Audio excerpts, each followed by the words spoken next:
Today is a new opportunity to accomplish your incredible. So let's wake up each day with a fresh mindset necessary for you to win. I welcome you to Rise and Shine. Morning motivation for the girl boss with author, speaker, and founder of the Prestige Society, Nicole Doss. Let's jumpstart your morning now.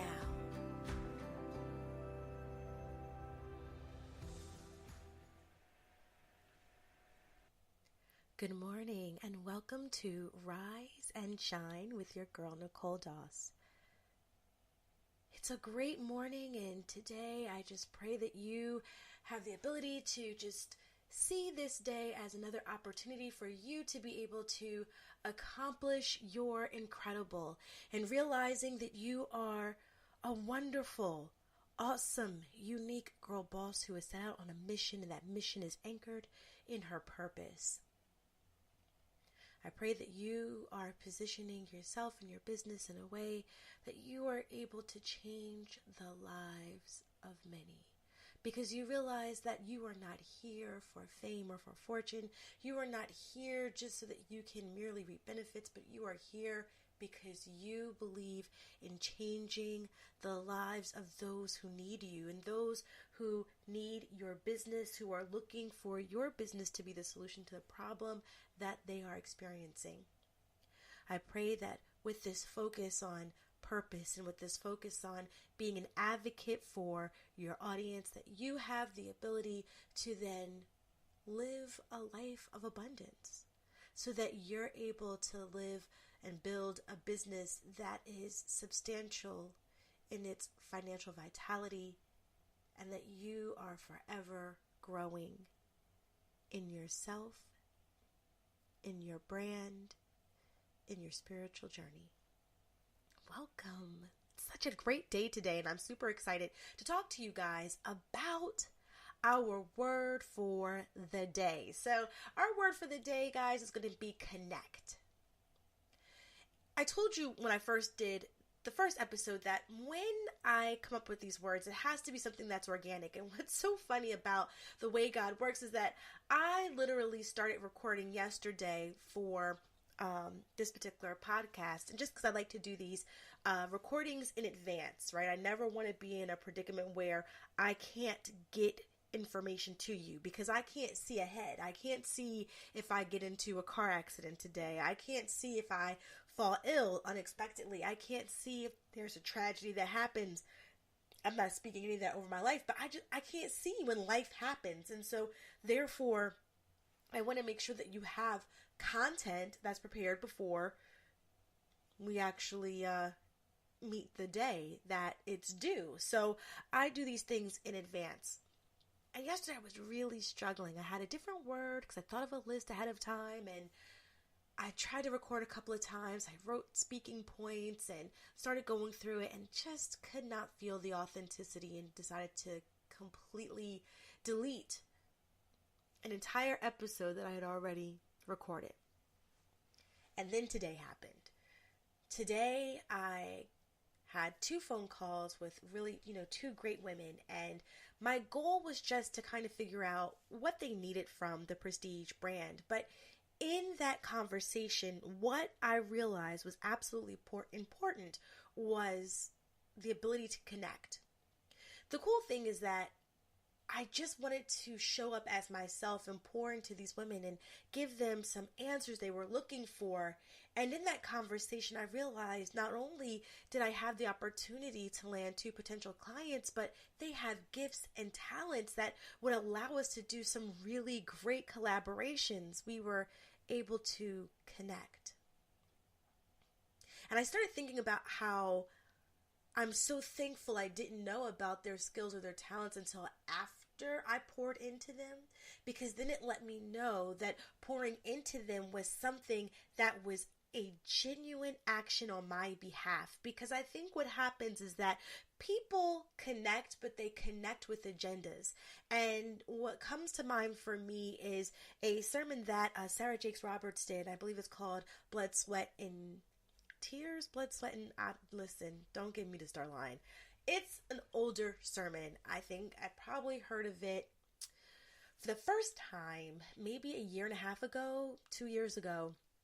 And in this sermon, she talks about, in one sentence, she said, you have to be careful of people who are around you, because there are going to be people around you who are there for purpose, and there's going to be people around you who are there for position.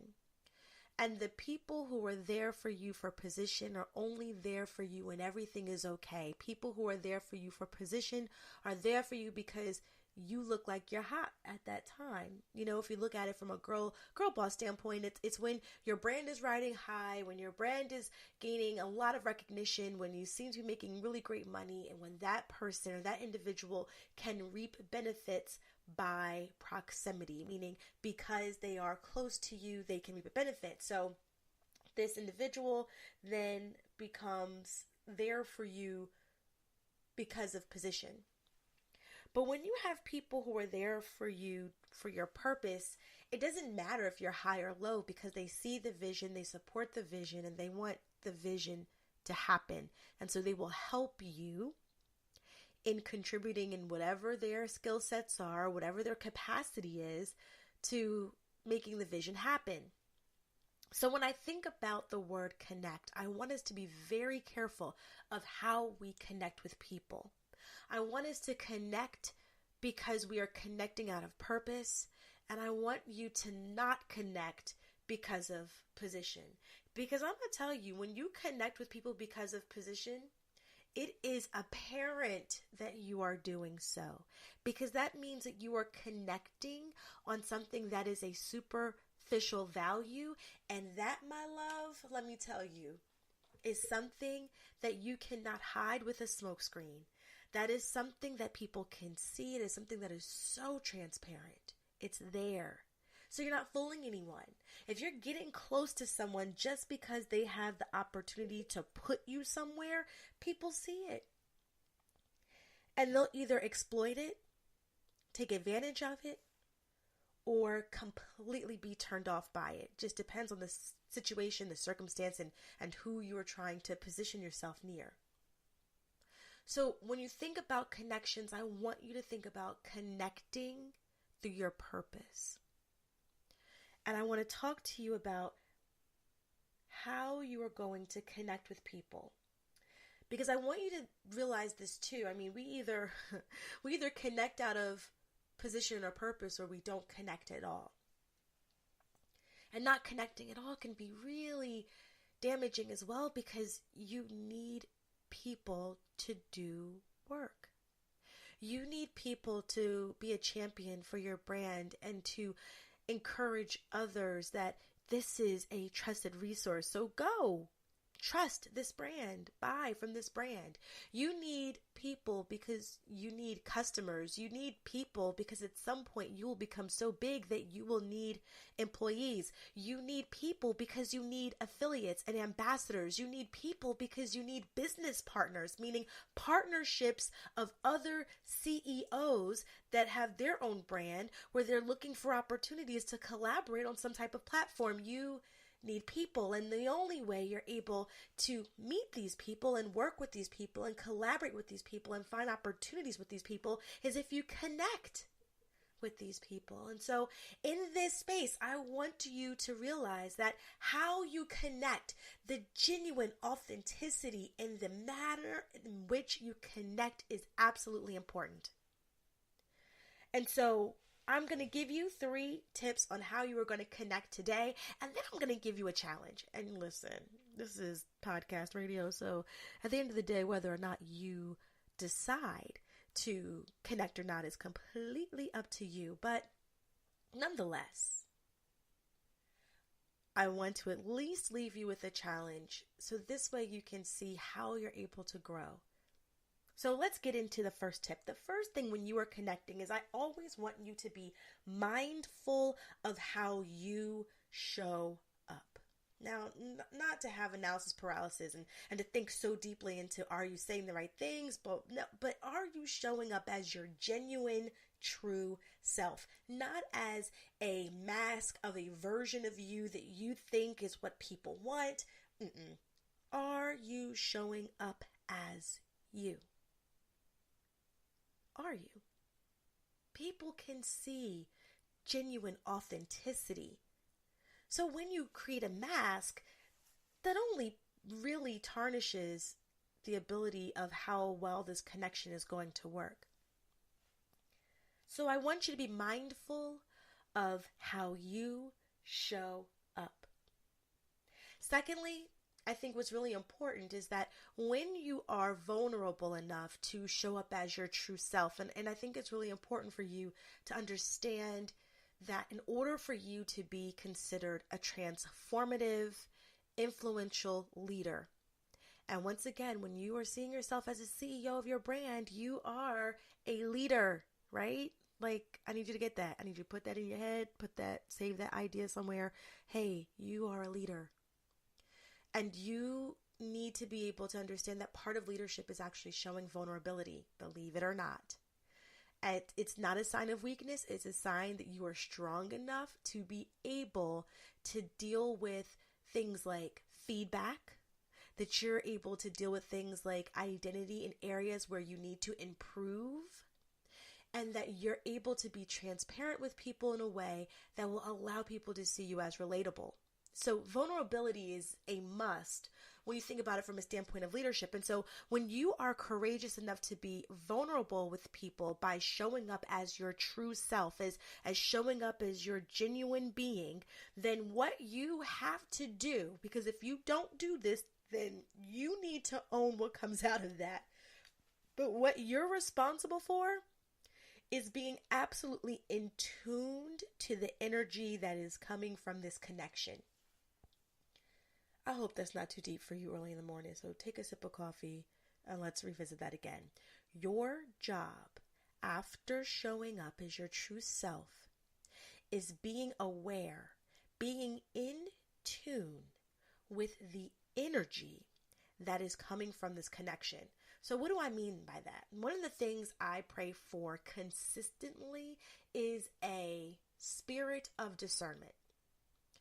If I feel that something doesn't feel organic to me, then I know that that is discernment telling me this is not a relationship that I need to move forward with. I am so blessed because I know this isn't just me being awesome. This is something that, as my girl Elaine would say, I prayed circles around.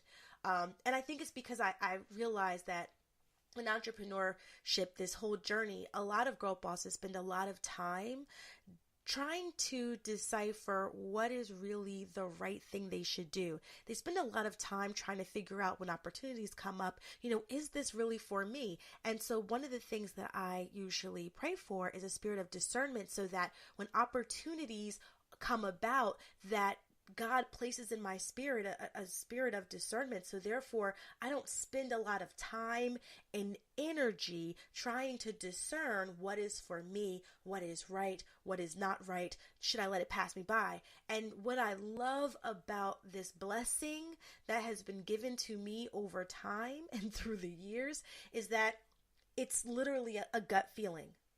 It's literally a gut feeling. When I speak to people in my gut, I know if I feel an immediate attraction, connection to wanting to help someone, because the people who are in my circle, I pour into.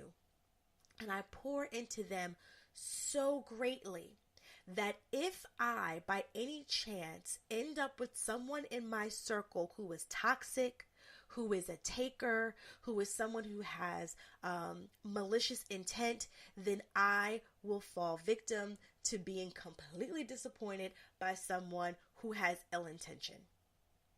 So I constantly pray for discernment so that that feeling is right in my gut and I can move forward, so that if things aren't right, I know. I call them the long arm friend. I can be a long arm friend. You know what that looks like? That looks like when I see you across the room and I go, hey, and I wave from afar. Hey, girl over there, how you doing? That's great. And you keep doing great right over there. It's been good to see you. All right, bye. And I just go ahead and I say hi all the way from across the room and I wave my hand with the really long arm. That's my long arm friend. So when I feel that it's really not in my spirit to really make those connections because there's something about that energy then they go into long arm friend status. So you still think we're cool. People who are long arm friends, trust me, they don't really know they're long arm friends, because I don't need to hurt anybody's feelings. It's just that I'm not feeling the energy. And I just need to be responsible for that because I need to protect my inner circle. So I want you to be very mindful of. And the reason why I said if you don't do this, then you need to take ownership of what comes out of that is because a lot of us like to play victim. And when we play victim, we want to put ownership on the fact that someone has hurt us. But what we're not owning, and let me tell you something, there are some sick, deranged, messed up people out there who do sick and deranged and hurtful things to people, and I am not negating that at all. But what I am saying to the person who has had some type of hurt from relationships and connections in the past is that you must at some point identify that there was a warning sign, that there was something that showed you that that person's energy did not match your beautiful light.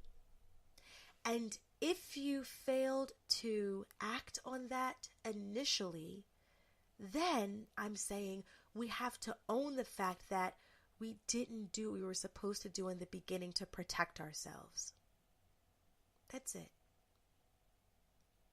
So that's why I ask that today moving forward, if you're someone that has problems making connections or fail to really understand how to build the right boundaries, or feels like, you connect with people and you pour into people, but you don't get the type of, the reciprocity that you deserve of other people then pouring back into you, I ask you to really make sure that you pay attention to that second step of being mindful of the energy that comes from that connection.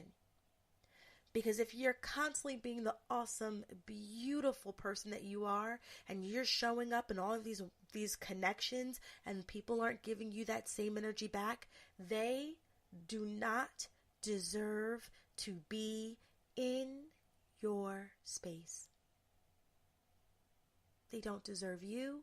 They don't deserve your connections. They don't deserve your awesome talent, your skill set, your resources, because we are connecting at the end of the day, because when you're building your business, power is in numbers. When they say network equals net worth, they're not lying. And you can't build your business alone. But you have to be mindful of the connections that you make. And you need those connections to be powerful and strategic and intentional. Strategically placed in your purpose and intentional in making sure that what you want out of that relationship is what you get, and you pour into it the same way, showing up as your genuine self. The last thing is that I want you to also own that no matter what happens, your responsibility to this connection is to just show up as yourself. So although that sounds a lot like number one, I think what ends up happening in this world of networking, and because I built a whole business on networking, I'm really trying to share with you what I want you to do today. And I'm so thankful that it is a morning conversation, because today you're going to come into contact with people. You're going to have 2 or 3 new followers on your Instagram page. Maybe you're going to have 3 or 4 or 10 new subscribers to your email list. You're going to have maybe 5 or 6 new people who are going to join your Facebook group. And in that, those are all connections. And you are responsible as a business owner to make those connections work for your business. And there is a way to do it that allows you to feel absolutely amazing. There's a way for you to talk about your business with the girl who is standing next to you in line in Starbucks that makes you feel like an amazing girl boss and not at all like a sleazy car salesman. And it's through purpose. It's through being genuine. It's through showing your true self and being relatable to the person that you're talking to, so that people realize, wow, she's kind of cool. I really like her. And that's important. We're afraid to do that. We should not be afraid to do that at all. Stop pushing your agenda and start making connections. Pushing your agenda will only take you so far. I can post 10,000 times that I'm selling something, but it's not until someone speaks with me that they actually then trust what it is that I'm selling. Once again, we're going back to the fact that you are in the business of sales. You are in the business of people. So that means you need to understand how to build meaningful relationships. And you need to sell through educating and teaching people and positioning your brand as the right solution for their problem. So I'm not going to keep you guys too long on this wonderful morning, but I hope that us exploring this whole word on connections really helps you think about how you're going to connect with people today. How are you going to build your clientele? We talked about that in the first episode of growth, right? One of it was around building your clientele along with that financial stability and financial vitality for your business. So how are you going to do that? So I really want you to focus on, how are you going to make these connections that are organic, that make you feel great, because no one likes feeling like a used car salesman, and in a way that begins to really show your authentic true self to those who are in your tribe. So with that, guys, I hope you have a wonderful and awesome and a blessed day. Rise and shine, divas. Bye.